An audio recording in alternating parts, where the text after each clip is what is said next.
Hoy nos toca la lección 2b, en el cual nos dice el hombre, el miedo y los ajustes psicológicos, y nos habla de Pedro en la tormenta en Mateo 14, 22 al 33. Vamos a leerlo.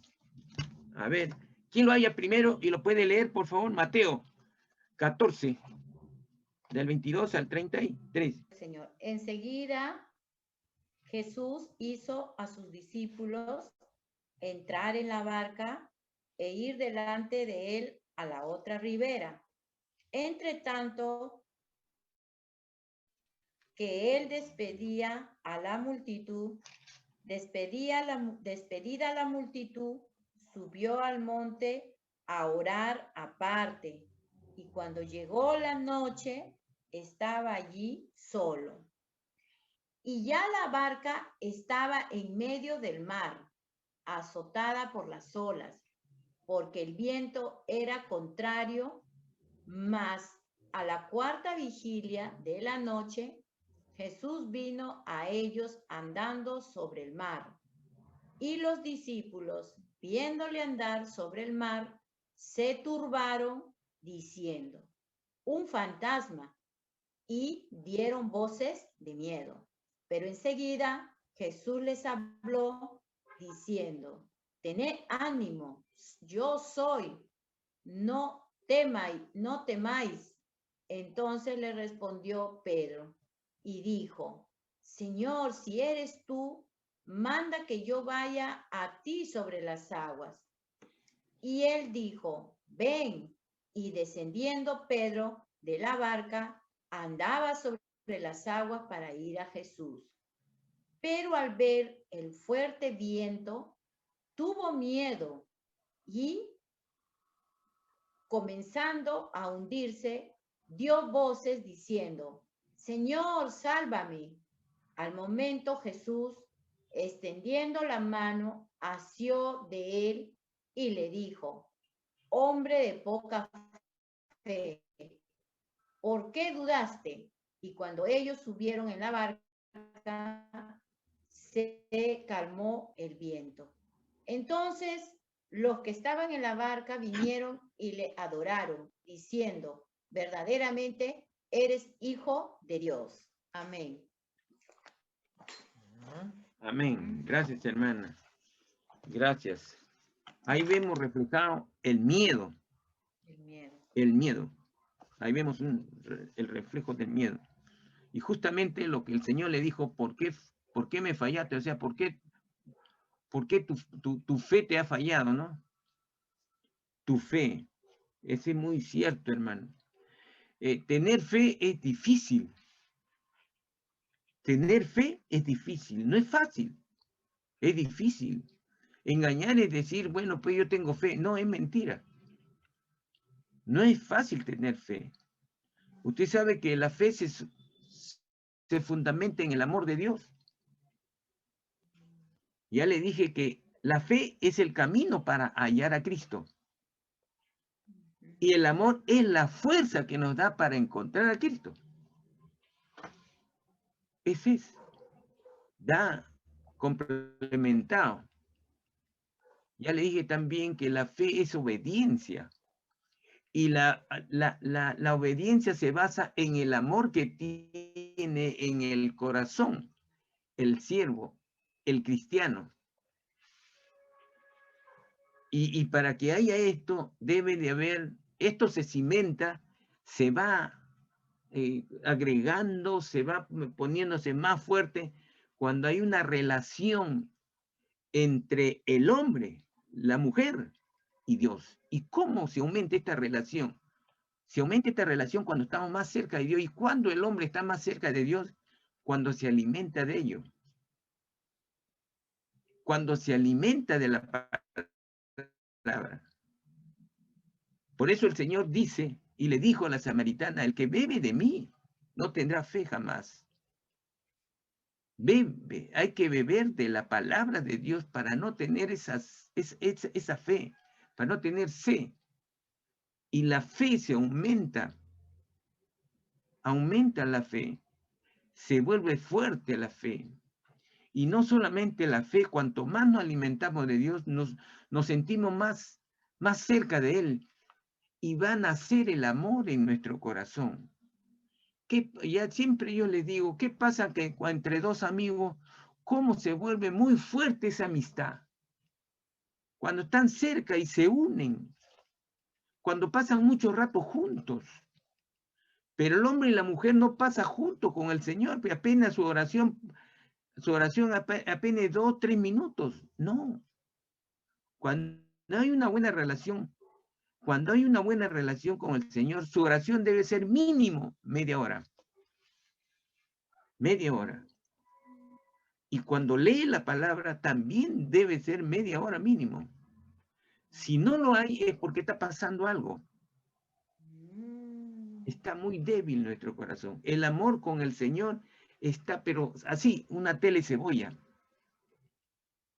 que se despedaza cuando hay un problema.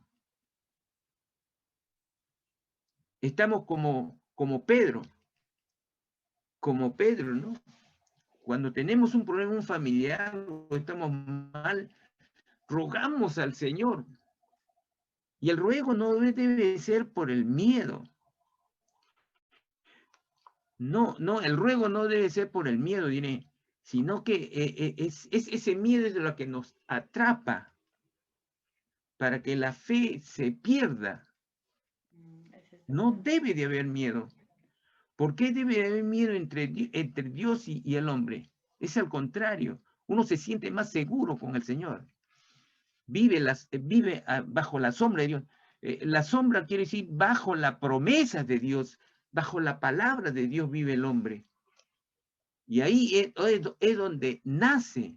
¿Qué es lo que nace? La seguridad, la fe, el amor de Dios. Así es. Cuanto más conversa un amigo, la amistad se hace más fuerte. Cuando una pareja, hombre y mujer, que cada día se buscan, los sentimientos se vuelven más fuertes. Por eso que mañana más tarde, con el tiempo, quieren unirse. Porque no pueden vivir separados. No quieren vivir separados. Es un amor transparente y verdadero. No el amor del mundo, que solamente busca el interés personal. Nada más. Ese es diferente.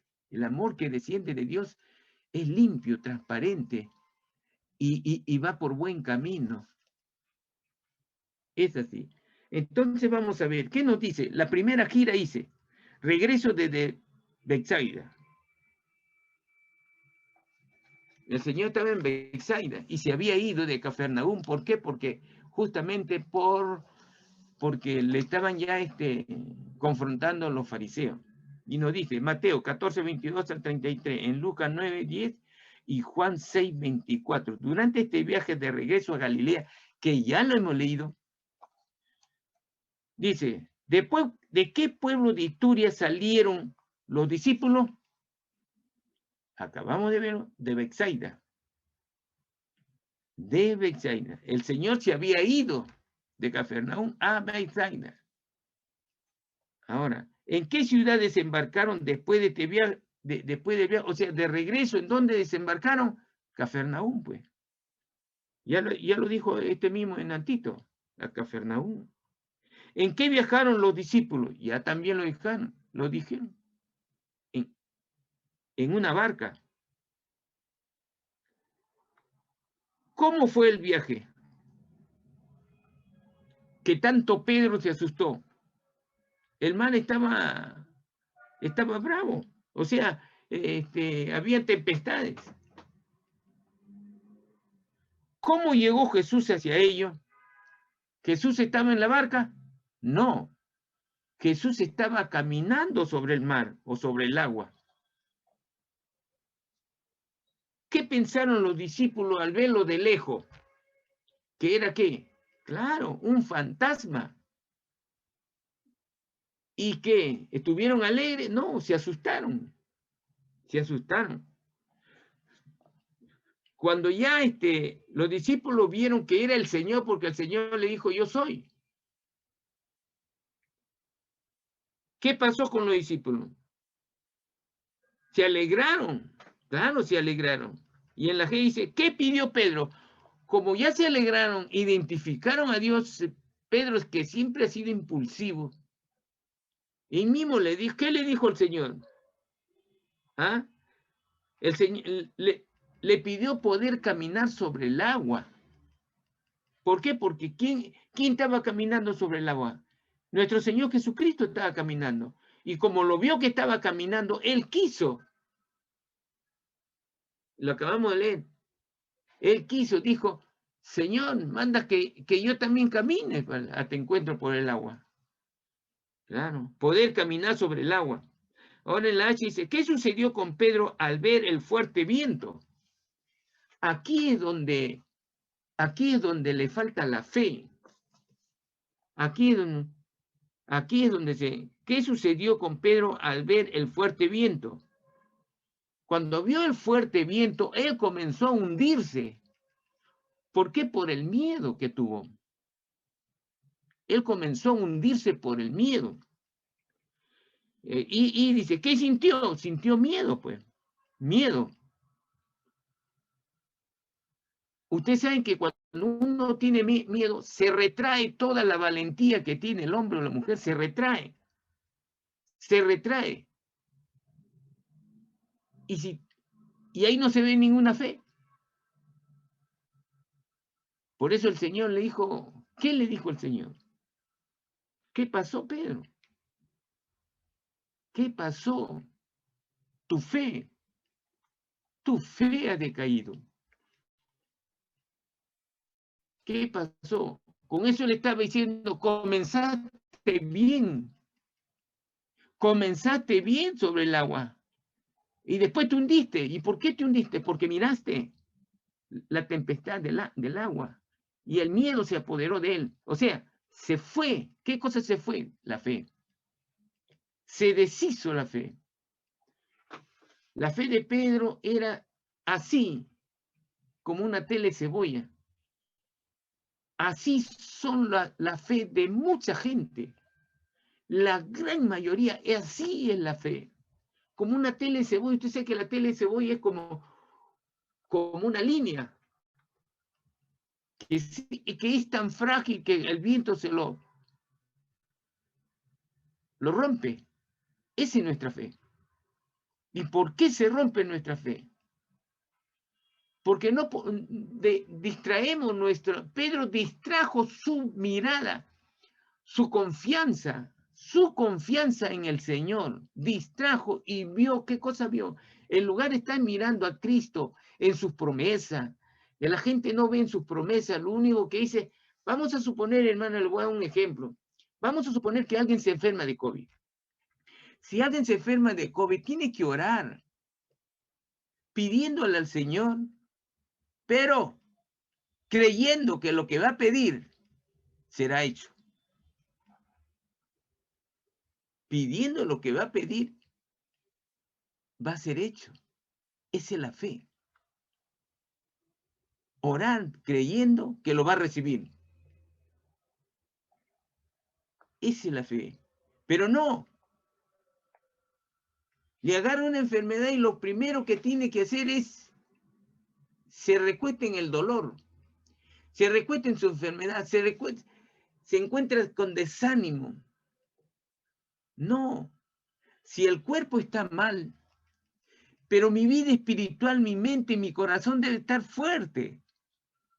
Porque el que lo fortalece es Cristo. El que lo fortalece es, ¿quién es Cristo? Cuando yo leo su palabra, cuando yo oro, cuando yo ayuno, está fuerte. Una cosa es la parte espiritual y otra cosa es la parte carnal. Escuchen, la parte espiritual, el espíritu no lo puede destruir, dice ni la muerte lo puede destruir, ni siquiera lo puede destruir el Satanás. No lo puede destruir. Entonces, ese espíritu que tenemos nosotros está en buenas relaciones con el Señor. Si yo estoy, o usted, o cualquier cristiano, está continuamente con el Señor. Entonces, si tenemos una enfermedad, si tenemos una preocupación, entonces arrodillarse y pedir al Señor. Señor, tengo esto, en tus manos lo pongo.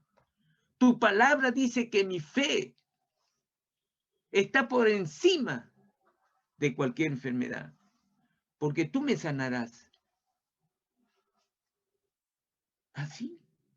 ¿Qué dice Filipenses 4:14? ¿Qué dice? 3:14 creo que. ¿Qué dice? Todo lo puedo en Cristo que me fortalece. Porque Él es el que me fortalece. Su palabra me va a fortalecer. Es como decir Cristo, es como decir su palabra. Porque la palabra que está en la Biblia es palabra de Dios. Y si así lo crees, es porque esa palabra de Dios es viva y eficaz. Cuando dice viva es porque tiene poder. Ahí está el poder de Dios. Eficaz porque se va a realizar y va a ser hecho. Va a ser hecho. Solamente nos falta la ¿qué? Nos falta la fe. La fe es la capacidad que tengo para creerle a Dios. Que lo que Él promete será hecho. Tenemos que distinguir, hermano, lo que es nuestra carne, que es una enfermedad, y lo que es Cristo espiritualmente. Ese espiritualmente está en tu corazón, está en tu mente. La palabra de Dios está ahí. Así es. Cuando entendemos la palabra de Dios, cuando entendemos a Cristo, cuando entendemos al Señor, es cuando lo que le pides, hermano, será hecho. Es así. Pero debemos tener una buena relación con Dios. Creerle, hermana. Así de creerle. Así como le dije, usted tiene 20 soles y se va a comprar 2 kilos de huevo, 1 kilo de huevo o 2 kilos de arroz. ¿Qué es cosa? Va a la tienda y usted dice, deme 3 kilos de arroz. Le da los 20 soles. Usted sabe que con eso lo va a pagar. Es una fe que no tiene gran esfuerzo, ¿sí o no? No hay esfuerzo. Solamente lo cree. Así es con Dios. Pero cuando se realiza esa fe no ciega, no es la fe ciega, es una fe efectiva y poderosa cuando Cristo ha depositado su amor en tu corazón. Y cuando depositas su amor, cuando tú depositas tu amor en Él. Así es. Así es, hermano. Esa es la palabra del Señor. ¿Cómo se salvó Pedro? Dice, a ver, vamos a ver. ¿Cómo se salvó Pedro? Pedro, pues, cuando estuvo ahí, se estaba hundiendo, él mismo estiró la mano y dijo, Señor, sálvame. ¿Y qué hizo el Señor? Le tendió la mano, pues, y lo asió de la mano. O sea, lo agarró de la mano. Y lo levantó. Jesús le agarró de la mano. Ahora, ¿por qué se había hundido Pedro, según Jesús? Jesús le dijo, por su fe. ¿Qué pasó, Pedrito? ¿Qué pasó, Pedrito? ¿Por qué tu fe se debilitó? Por su poca fe. Ahora, ¿qué sucedió cuando Jesús entró en la barca? ¿Se calmó qué? Se calmó el mar. Se calmó el viento, porque el viento es el que va a soplar y es el que va a formar la tempestad, las olas. Así es. Ahora, ¿qué dice? ¿Qué conclusiones sacaron los discípulos de esto? Ah, ahí está. Que Jesús era el Hijo de Dios. Ahí reconocieron que Jesús era el Hijo de Dios. El Hijo del Dios Altísimo. Ahora tenemos otra pregunta. 2A. ¿Cuál de estos dos hombres empezó a hundirse? Pedro, pues. Pedro, 2A. Pedro. ¿Cuál no se hundió? Habían dos hombres en el mar, Pedro y Jesús, pues. Jesús nunca se va a hundir. ¿Cuál no se hundió? Jesús. ¿Qué sintió Pedro al ser amenazado por su medio ambiente? Según Mateo 14:30. Miedo. Miedo. Entonces tenemos acá, ya reflejado sobre la lectura, dice, cuando Dios creó al hombre, este se encontró en perfecta armonía con su medio ambiente, porque todavía no había pecado. Pero después de pecar, ¿qué pasó? ¿Entró qué? Entró el pecado. Y cuando entra el pecado es muerte. Ah, dice, ¿qué sucedería con la letra según... No, ¿qué sucedería con la tierra según Génesis 3, 17 y 18? Claro, el Señor maldijo a la tierra y le dijo que va a producir, ¿qué? Cardos, espinas y todo lo demás. Cardos, Malesia, espina pueden poner todo, pero la tierra va a producir ya espina, va a poner cardo, va a poner hierbas que no son buenos.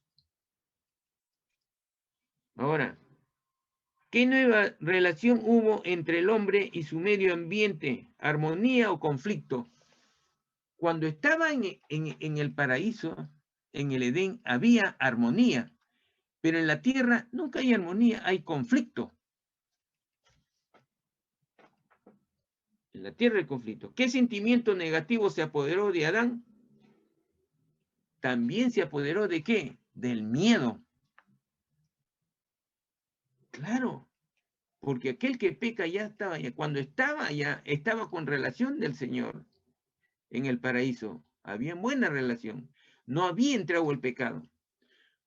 Por eso yo le digo que cuando vamos a orar, primero, antes de orar, pidan perdón al Señor, hermano. Porque de repente hemos pecado, entonces ese pecado va a estar ahí. Y nuestra palabra va a chocar ahí, en ese pecado, y no avanza al Señor. El pecado interfiere en nuestras oraciones. Bien dice el Señor cuando dice que nuestra ira o nuestra molestia o la ira que tenemos no te debe que sobrepasar al sol. O sea, no debe durar más de un día o algunas horas. No debe durar. Yo siempre digo, hermano, que Dios me regaló un don. Dios me regaló un don. ¿Y sabe cuál es el don, hermano? El don es que yo no puedo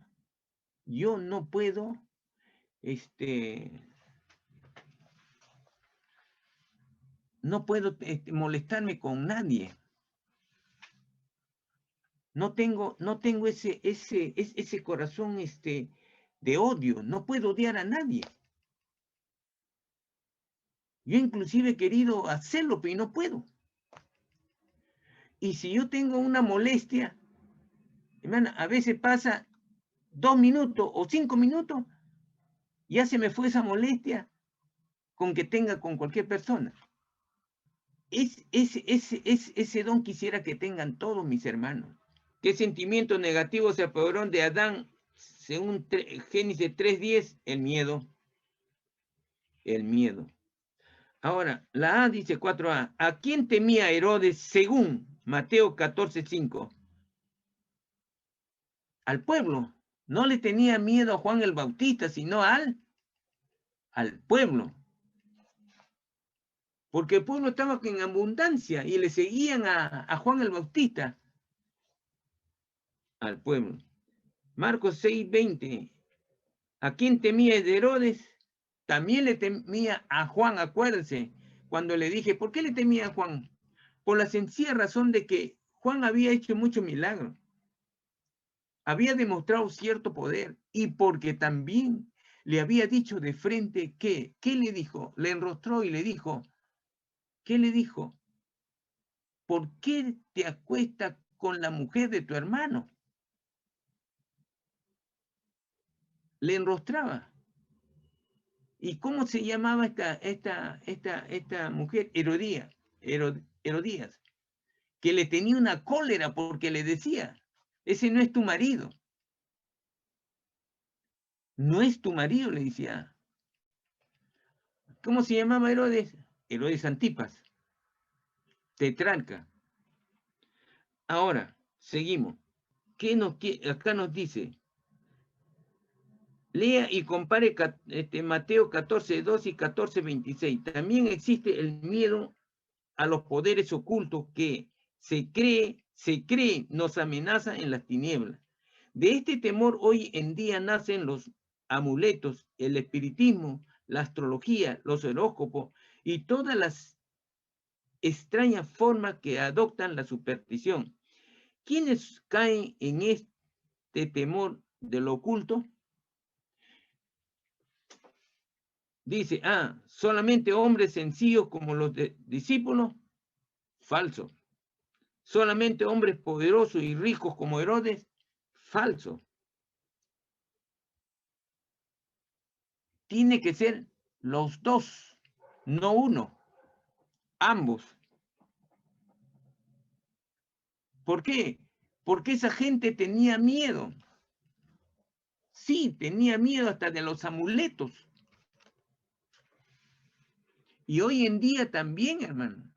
Hay gente que no le gusta pasar debajo de una escalera. Hay gente, por ejemplo, en la selva, en la parte interior, no quiere que cuando esté caminando por la calle pase un gato negro. Uy, que hoy día me sale mal, dice. Esa es mala suerte.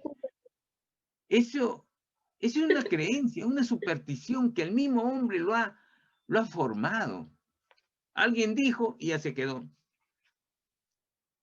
No hay que tener miedo. ¿Por qué? Porque somos hijos de Dios. En la palabra, por eso en la palabra del Señor dice, el día que te entregas y leas mi palabra, ahí vas a encontrar que el amor, vas a ser libre. ¿Libre de qué? De las enseñanzas del demonio, de las falsedades, el engaño de Satanás. Y ese es el engaño, es un engaño más. Ahora, ¿qué nos dice? Ven, toda persona siente miedo. Estamos tratando solamente el miedo, hermana. Acuérdense. Toda persona siente miedo, pero no todas reaccionan de la misma manera. Correcto. En términos generales, hay dos clases de reacciones, como se ve en los dibujos A y B de la página 48. ¿A cuál de estas dos reacciones, el miedo, la agresiva o defensiva, corresponde a? Vamos a ver el dibujo. En la hoja anterior, hoja 48, acá nos dice, en el dibujo A, vamos a buscar el dibujo A. ¿Cuál es el dibujo A? El joven que está corriendo. Ese, escuchen bien, la defensiva es porque se va a defender. Uno se defiende escondiéndose o corriendo. Pero la agresiva es el que ataca, es el de la violencia. ¿Ya? Entonces, ¿cuál sería el dibujo A? ¿La defensiva o la agresiva? Claro, la defensiva. Ese se está defendiendo, no vas a tomar. ¿Por qué? Porque se está alejando Está diciendo, del de acá peligro. es defensiva primera. Del peligro. Entonces, el dibujo A es defensiva. Defensiva. Y el dibujo B. Agresiva. Claro, agresiva, correcta, hermana, correcta. Y el dibujo C, la C, que está arriba, que se está medio ahogando ahí. Miedo. Sálvame, Señor. Ese es defensiva. Ese es Pedro que se está ahogando. No, ¿qué es? El miedo. El dibujo D. La D. Ese temor, ese quiere agredir. Ahí está Ahí está, maten a Juan el Bautista. ¿Quién está ahí? Herodes. Claro, Herodes, pues. Herodes, detrás. Claro. Ya, el dibujo de agresiva. Ahí en el mismo dibujo hay una raya entre, ahí debajo donde dice maten a Juan el Bautista. Hay una raya, ahí pongan agresiva. Correcto, hermana. Arriba el que está corriendo en la A, pongan arriba del joven que está corriendo, pongan defensiva. Ya. Acá hay dos nomás, defensiva y agresiva. Ahora, dice el 7, Herodes, a pesar de ser rey, era un hombre temeroso, pero siendo temeroso, no reaccionó con timidez, sino con agresión contra el objeto de su temor, Juan el Bautista. Herodes reaccionó como en los dibujos B y D. En los dibujos B y D, D de dedo. O sea, mostró una reacción agresiva por el temor. Al contrario, Pedro, para salvar su vida, pidió ayuda mostrando una reacción defensiva. Ese de Pedro, defensiva. El de Pedro fue defensiva, dice, para salvarse. Lo tengo que leer. Al igual que en los dibujos A y C en la página 48. Cada hombre tiene una tendencia, según su personalidad, hacia una u otra de estas reacciones. Sin embargo, el hombre más agresivo demuestra de vez en cuando timidez o agresividad según las circunstancias. Es probable que cualquiera demostraría una reacción defensiva. Estoy en la pregunta 8. Una reacción defensiva. Si fuera atacado por un león. Claro. B, una reacción agresiva si fuera atacado por una mosca. ¿No sería al revés? No, porque... Así es, hermano.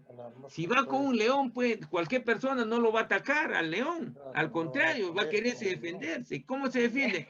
Corriéndose. Cada mosca lo puedes... Así es, hermano. Aquel que le va a atacar al león va a creer que es Superman, nada más. Me voy corriendo.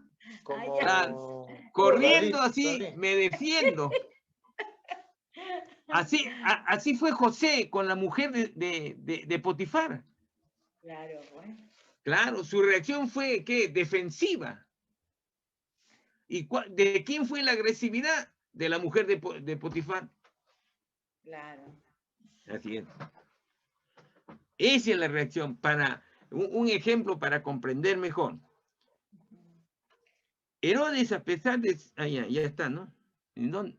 En el 9. En el 9. En el 9, pastor. En la consejería pastoral es muy importante saber que todos, tras la fachada exterior, se siente inseguro y débil. Y que reacciones tan distintas como la agresión y el grito de socorro nacen de la misma raíz, que es el miedo. Todos sentimos miedo, sino que algunas personas controlan el miedo, pero la gran mayoría, el miedo es el que controla a la persona. Así que en Mateo 14, Pedro, clamando, pidiendo auxilio en cuanto vio la sola, y Herodes, al ordenar la muerte de Juan, estaba reaccionando ante el miedo. Claro, porque como lo confrontaba, ¿no? ¿Saben lo que? Un ejemplo, hermana, mi papá, cuando yo estaba muchacho, me decía, y yo vivía en provincia, pero hay muchos perros ahí. Me decían, si un perro te ladra, no le dé la espalda, no te corras, porque el perro sabe que si tú le das la espalda, él te va a alcanzar y te va a morder. Entonces, pero si tú le plantas la cara, no retrocedes, no le des la espalda, míralo, y si tienes algo en la mano, amenázalo. El perro sabe y el perro va a reaccionar, no te ataca. O si no, se para ahí y después se va. Yo aprendí de ello y lo hice siempre, y así sucedió. Ahí sí me muerde. Así, no me llegó, hermana. La única vez que yo tuve miedo de cierto perro es que era un perro pastor alemán tan grande como se puede imaginar. Cuando yo llegué, y estaba de novio con mi esposa, y llego a la casa de su tío porque me iba a presentar a su tío. Iba a presentar a su futuro sobrino. ¿Y qué pasó? En su casa él tenía un perro casi, llegaba a mi cintura. Que mi esposa, ella misma tenía miedo porque lo había visto muchas veces, pero yo le dije, ahí nomás quédate. Le agarré de la mano y le dije, no, quédate. Quédate. No le quites la mirada al perro. No teníamos nada. Ve que el perro salió antes, nos abrió la puerta, pero el tío se fue. Se no a traer no sé qué cosa, pero el perro regresó antes que él. Le ganó. Le ganó. Siempre recordamos eso. Siempre recordamos. Y no retrocedí. Y el perro no nos atacó. Era un pastor alemán enorme. Nunca había visto un perro tan grande, pero pastor alemán. O hermoso perro, pero no, si yo no hubiera aprendido de mi papá que me había enseñado de chico, que hubiera quedado mal en delante de mi esposa. En delante de la chica hubiera corrido, capaz. Él se va corriendo, pastor se va corriendo. Claro, hubiera quedado mal. Ella iba a pensar que él me iba a defender y de qué manera me iba a defender. No hay seguridad con él. Así es, pues, hermana. Qué gracioso. Sí, eso fue real vivido. Así es. En la 10. Ya, la tarea dice la palabra agresiva y defensiva con su respectiva A y B en la página 48 lo ponen. Ya lo colocamos. Esta es tarea de usted. El 11 tenemos, en la obra pastoral debemos conocer no solamente el evangelio, sino algo del hombre mismo y lo que está dentro de su mente. El hombre miedoso emplea una serie de ajustes en su mente, pero para no enfrentarse a un medio ambiente que lo amenaza. Algunos de estos ajustes son agresivos y otros son defensivos. ¿Quién conoce bien todos los ajustes dentro de la mente de cada hombre? El único que conoce todo antes de tiempo es Jesús. Jesús. Este conocimiento se llama psicología. La palabra quiere decir ciencia de la mente. Pero aunque no se conocía por ese nombre en el tiempo de Jesús, es evidente que nuestro Señor tuvo un conocimiento perfecto de la psicología. De la psicología. Algunos creyentes tienen temor a la psicología. Es cierto. Y piensa que un pastor u obrero cristiano no debe meterse en tales cosas.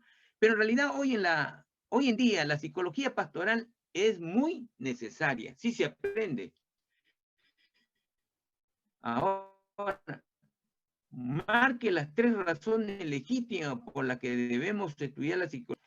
¿Por qué el pastor debe saber más que su congregación? No es falso, porque el pastor no debe conocer todos.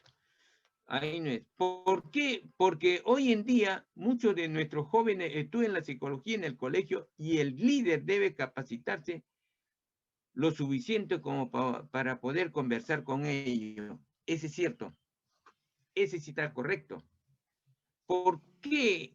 Porque en un estudio que ayuda a uno a conocerse a sí mismo y conocer mejor a los demás, ese está correcto, eso lo dice la psicología también. Es más importante que la Biblia. Este es más fácil en la ciencia, porque Jesús conocía y utilizó los principios de la psicología. Claro, Jesús tenía todos los títulos de la psicología del hombre para que usted pueda conocerse mejor y también comprender mejor a los demás. Busca el respaldo 7 en la página 303 y observe los nombres de los 5 ajustes psicológicos que vamos a estudiar en las líneas. Aquí abajo escriba los nombres, sean agresivo o defensivo. Página 303. Y atrás, 303. Acá está. Ahora, tenemos que encontrar lo que son agresivos y defensivos. Ahí debajo de descripción tenemos en la página 303, respaldo 7, dice ya. Ahí está, ajuste agresivos. Y a la izquierda están los números, la letra 1, 2 y 3. El primero se llama proyección. El segundo se llama racionalización y el tercero es desplazamiento. Estos son los ajustes agresivos, acuérdense. Más abajo están los ajustes defensivos. Más abajo, hermana Karen, más abajo está. En los ajustes hay dos nomás, que está con el número 4 y el que está con el número 5. Uno es regresión y el otro es conversión. Estos datos que están 1, 2 y 3, 4 y 5, cópienlo ahí donde está también en la pregunta 4, en la página 32, no, 52. Ahí está. El que tenía el 1 ya, ponga el mismo nombre. Proyección. El 2 tiene, ¿qué tiene? Racionalización. Desplazamiento. Y el tercero, desplazamiento. Ahora defensivo el otro, regresión. Y el otro es conversión. No se vayan a equivocar que esa conversión no es la conversión que trae, que decimos del gentil o de aquel que no es cristiano al cristianismo. No, esa no es. Es otra que lo vamos a ver ahora. Ya, la proyección. Vamos a hacer la primera, que es la proyección. El primer ajuste agresivo se llama proyección. Es cuando yo proyecto y descargo sobre otra persona el pecado mío que no quiero reconocer y critico y desprecio en él, justamente mi propio pecado. Por ejemplo, al acercarse a un partido de vóley, se dará cuenta con qué facilidad los jugadores proyectan sus errores sobre otro. Si uno remata mal, generalmente, ¿a quién culpará? Dice. Asimismo, por su incompetencia, eso nunca sucede, es falso. A la pelota por no obedecer su deseo, ese es. En la B. Esa es la proyección. O sea, está jugando con la pelota, pero le echa la culpa a la pelota porque dice, la pelota no me obedece, por eso que no reconoce su culpa, sino le echa la culpa a la pelota. Ahora la C, al levantador porque el pase fue malo. No es así. No es. Hay uno nomás. Ya, ahí le está echando la culpa, ¿no? Ya. Claro. No, al levantador. La proyección es que echa la culpa al otro. Claro. A otra cosa es la proyección. Se proyecta echarle la culpa a la otra persona o al objeto. Pero la culpa es de él. La culpa es de él. La culpa es de él y no de la pelota, pero le echa la culpa a la pelota. Esa es la proyección. Ahora, dice, Pastor, en la Biblia vemos... Pastor, disculpe, y también le echaría la culpa al levantador, ¿no? Porque es culpar a otros, ¿no? Puede culpar a otro o al objeto también. Sí, pero el levantador no, porque él ya lo tenía la pelota. Al levantador, el levantador es el contrario. Porque cuando le ha quitado la pelota, él tenía la pelota. Y si es su compañero, le ha dado el pase a él. Él tenía la pelota. ¿Qué pasa? Pero así, pues, lo pierde la pelota y no... Entonces, pero le echa la culpa a la pelota. El juego se perdió el penal. Claro. O sea, la proyección... En ese momento... El entrenador, que le eligió para que patee. Claro. La proyección se dice, le echa la culpa al otro, no es su culpa. Pero en realidad, la realidad es que sí, él tiene la culpa. Claro. Pero no asume que tiene la culpa. Sí, el levantador dice, el levantador puede ser el contrario o el levantador puede ser un compañero. Porque no dice que, porque el pase fue malo, claro. Ahora, pero acá va a haber otro ejemplo que lo vamos a ver. En la Biblia vemos la prohibición cuando Dios se enfrentó a Adán en cuanto al haber comido la fruta prohibida, en Génesis 3, 11 y 12. ¿Adán reconoció su pecado? No reconoció su pecado. Ya. Claro. Por eso la prohibición no es suyo, el pecado es suyo, pero no reconoce, si no le echa la culpa a otro. Y la B echó la culpa a su esposa. Eso es lo correcto. Él comió la manzana, pero él tenía, como varón, tenía que ser independiente, decirle a su esposa, el Señor, Dios, nos ha prohibido comer la manzana. Es el camino de él. No, sino que él obedeció y comió. Entonces, cuando el Señor le dijo, ahí mismo él acusó a su esposa. Esa es la prohibición. Acusa a otro, pero el otro no tiene la culpa la tiene él. Esa es la prohibición. Miren, porque son 5 clases, 5 clases de agresividad. El otro dice, ¿puede haberse fijado con qué prontitud los niños culpan a otro por su propio pecado? O sea, pecado u error. Cualquiera de los dos puede decir. Esta es una ilustración del ajuste psicológico que llamamos. La conversión, no. Desplazamiento, no. La C, proyección. Ese es el caso.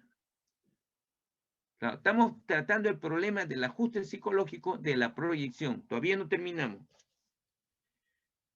Recuerde la paja y la viga en Mateo 7:13. El hecho de que encuentre una paja en el ojo de su hermano debe conducirle a un examen cuidadoso de su propia vida para ver si no encuentra en sí mismo igual error o en mayor escala. Si la paja que usted ve en la vida de su hermano es una falta de amor, ¿qué viga debe sospechar en su propia vida que podría estar proyectando sobre otro? Es la falta de amor, hermano. Es la falta de amor. Porque tú estás mirando el ojo de... 19. De estos dos dibujos, ¿cuál está proyectando su pecado sobre el otro? Aquí. Ahí tenemos la A. Un joven que está manchado, pero poco. Y una niña que está pues manchado bien su vestido. Esa es la B. Y ahora dice, de estos dos dibujos, ¿cuál está proyectando su pecado sobre el otro? Ambos. Los dos están echando la culpa. Un ratito, hermano. Hace rato me está llamando este. ¿Aló? Dice, solamente A. ¿Cómo ven ustedes acá? Ella lo está acusando, la niña lo está acusando al niño. Pero el niño tiene una manchita chiquita. ¿A quién se le derramó la tinta? Vamos a suponer que se hubiera tinta. ¿A quién se le derramó? ¿A la A o a la B? A la B. A la B. A la B, pues. Y le dice, por tu culpa me he manchado, dice. Por tu culpa me he manchado. Cuando la culpa es de ella. Entonces de ella, pues claro. Claro. Entonces solamente B. Claro. ¿Esa es la respuesta correcta? O sea, uno teniendo la culpa le echa la culpa a otro. Esa es proyección. Cuando algunos proyectan su propio pecado escondido sobre otra persona, criticándola, ha habido proyección. Ha habido proyección. De esta forma se olvidan los pecados propios. Otro ejemplo del ajuste de la proyección se encuentra en 2 Samuel 2, del 1 al 7, cuando el rey David escuchó que un rico había robado el único cordero de un pobre, y él se enfureció sin darse cuenta de que él mismo había cometido su pecado cuando robó la mujer de otro hombre. Y le voy a decir esto, hermano. David, estando en la azotea, miró a la otra casa adyacente, o sea, el que está a su costado le dicen adyacente, y ve que una mujer se está bañando en el patio, está desnuda, y la codicia. La mujer es muy linda, una mujer extraordinaria, pero tenía esposo, tenía marido. Tenía marido. Entonces, esta mujer se llamaba Bexabé. Entonces él lo codicia, la manda a llamar, y como el rey de aquel entonces podía tener varias mujeres, no una, la codicia y se apodera de ella. Entonces, y se da cuenta que ella tenía marido. El marido se llama, bueno, no me acuerdo el marido ahorita, cómo se llama, pero él, ¿qué va? Urias. Ah, Urías, ¿no? Urías. Claro, Muy Urías. bien, Miguel. Entonces, Gracias por ¿qué el pasó? nombre. Y así sucede los días, y el día que vino su marido, inclusive le dice su marido, lo felicita y le dice, ya anda a tu casa para que se acueste con su esposo. Pero es de Dios todo. Todo pasa, pero es de Dios. Que este hombre, en lugar de irse a su casa para dormir con su esposa, no va a dormir y se queda en la puerta de su casa y ahí se queda dormido. Al siguiente día se entera que había quedado dormido ahí. ¿Por qué te quedas?, le dijo. Y no quería, pues. Y le contesta al rey, le dice, pero ¿cómo, pues? Mis compañeros, los soldados, están defendiéndose allá y yo vengo acá. Le dice, no, yo quiero irme. Aquí comete el desliz y el pecado más grande. Lo manda a asesinar. ¿Y cómo lo manda a asesinar? Lo manda al frente con una carta para el general que está ahí. Y le dice, ponme a Urías al frente de la batalla. Con eso quiere decir, para que lo maten, pues. En primera línea iba a estar el hombre. Y fue así. El hombre murió. Y una vez que estaba viuda, La tomó. se apodera de Bexabé de nuevo y la tiene. Él no reconoce su pecado. Pero acá viene la proyección. Ella se queda embarazada. Pero no se arrepiente de su pecado. Miren que este hombre era fiel a Dios, pero había cometido un pecado y un asesinato, 2 pecados. ¿Y qué pasó? Y el Señor, hermano, es sabio y mandas un profeta llamado Natán para que le haga ver su pecado. Se presenta ante el rey, y a todo profeta el rey, pues, David, lo hace entrar y le escucha. Y le dice, si yo he venido, y le dice, mira, ahí en un pueblo hay un trabajador que es muy humilde y tiene una sola oveja. Tiene una sola oveja. Y trabaja en un hacendado que tiene muchas ovejas. Pero este hacendado viene, pues, un amigo, y el amigo, pues, hay que atender al amigo. Pero en lugar de matar para atender a su amigo una de sus ovejas, que tiene muchas, agarra la oveja de su peón, de su sirviente, la mata y de eso come. Y le da a su amigo.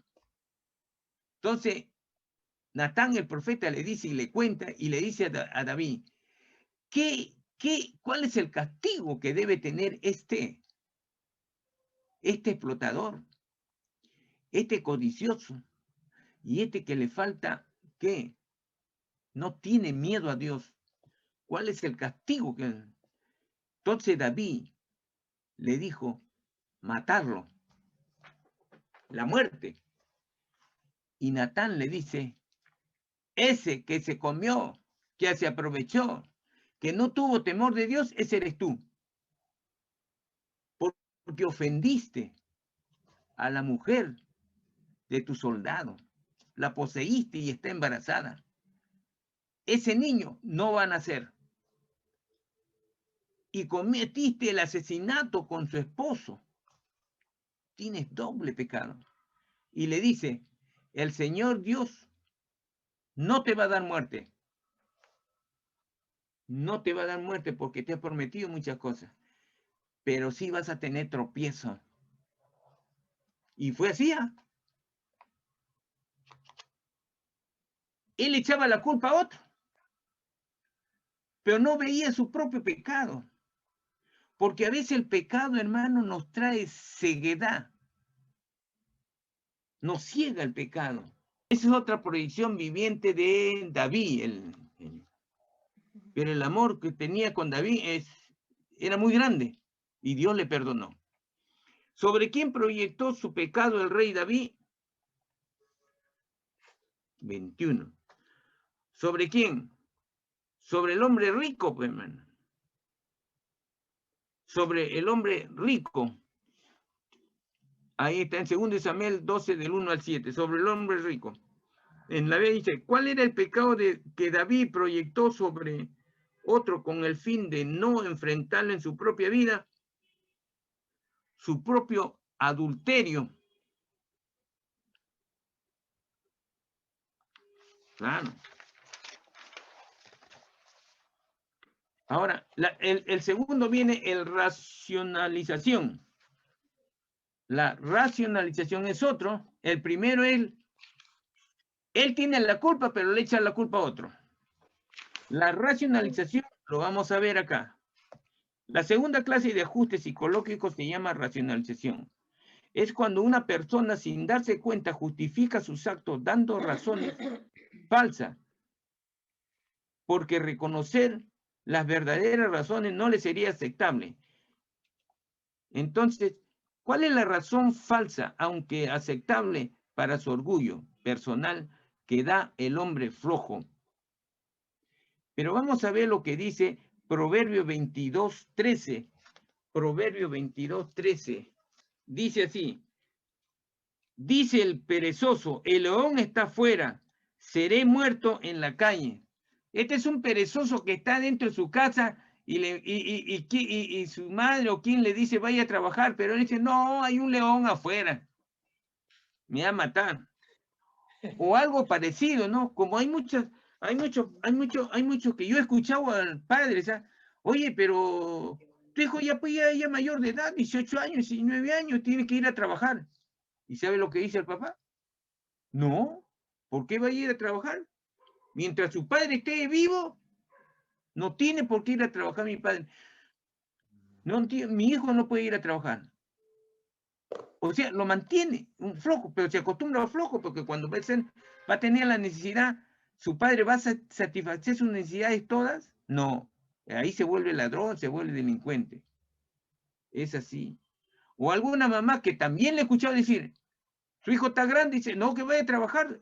Y le he visto cuando era profesora, no, ¿cómo va a ir mi hijito a trabajar? No, le dice mi hijito ya tiene 20 años. ¿Por qué va a ir a trabajar? No, dice mi hijito, no. Así. Yo le he escuchado entre mi padre y familia, le he tenido que llamar a esa mamá. Al día siguiente viene y le digo, y le explico, señora, usted está criando que es un delincuente, le digo. Discúlpeme, pero usted está criando a alguien que mañana más tarde, cuando su hijo requiera dinero, ¿a quién? ¿Su papá usted le va a dar? Requiere dinero en cantidad porque el flojo gasta más que el trabajador. Claro. Así es, por los vicios, pues, hermana. Porque no le cuesta la cosa fácil.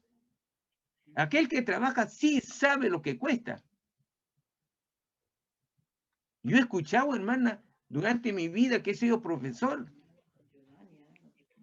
He trabajado por el Estado y en particular 43 años trabajando como profesor. Así es, me pasé del límite. ¿Cuál es la razón falsa, aunque aceptable para su orgullo personal, que da el hombre flojo que hoy un león afuera? Pone pretextos. El león está. Sí, pues es como a él, como el flojo, no, mamá, mire, vete, hay mucho COVID allá, pues ¿cómo voy a salir a trabajar en COVID? Eso es cierto. Hay un montón que está trabajando, pero protégese nada más. Otro que le dice, no, mamá, no puedo ir, papá. ¿Cómo voy a ir, pues, papá? ¿Cómo voy a ir? Si tu hijito, pues, sí, papá. Y el papá saca pecho y dice, está bien, pues, otro día vas a ir. No, pero está estudiando. Ay, si supieras a papá que le digo yo, a los 9 años ya estaba trabajando en el campo. B, ¿cuál es la verdadera razón? La flojera. Porque ahí dice flojo, pues, lo que hemos leído. Ya no puede enfrentar su flojera. ¿Qué ajuste psicológico usa para autoengañarse? La racionalización. La racionalización. Esta es la racionalización. Es el que se engaña a sí mismo y da una excusa. Este es diferente. El otro culpa a otro de su error, de su culpa. Pero la racionalización es diferente. Él o ella da una disculpa. Otro ejemplo bíblico dice, marque abajo con R, racionalización, que da Félix para no escuchar más a Pablo y B, la razón verdadera para terminar con el diálogo. No tenía tiempo para escuchar. Ah, sí, pues. Tenemos que leer este. Hechos 24:4 y 25. Hechos. La palabra de Dios dice así. Algunos días después, viniendo Félix con Drusila, su mujer, que era judía, llamó a Pablo y le oyó acerca de la fe en Jesucristo. Pero al disertar Pablo acerca de la justicia, del dominio propio y del juicio venidero, Félix se espantó y dijo, ahora vete, pero cuando tenga oportunidad te llamaré. ¿Y quién era Félix? Era una autoridad, ahí donde estaba Herodes.